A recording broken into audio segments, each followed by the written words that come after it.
Hi friends, ఈరోజు మనం sweet and hot burger తయారు చేసుకుందాం ఇంట్లో ఈజీగా. మనకు కావాల్సింది ఒక స్వీట్ కార్న్, ఒక ఆరెంజ్, ఒక ఆనియన్, ఒక టమాటా, లెమన్, 2 పచ్చిమిర్చి, కొంచెం కొత్తిమీర, ఒక క్యారెట్ ఫ్రెండ్స్. దీనికి కావాల్సింది. దీంతో సింపుల్గా తయారు చేసుకుందాం ఫ్రెండ్స్ ఇంట్లో.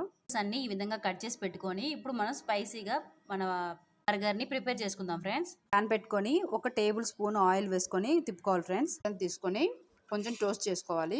ఈ విధంగా అయ్యాక తీసేసుకోవాలి ఫ్రెండ్స్. వెజిటేబుల్స్ అన్ని పచ్చివి తినాలంటే ఎవరికైనా బాధ అనిపిస్తుంది. కొంచెము డీప్ ఫ్రై చేసుకోవాలి. దీనిపైన సాల్ట్, కొంచెం పసుపు, ఉప్పు, కారం వేసేసుకోవాలి.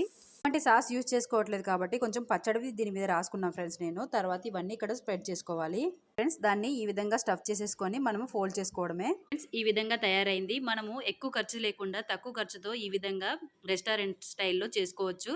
ఈ విధంగా మనం చేసుకోవచ్చు ఫ్రెండ్స్ ఇంట్లో.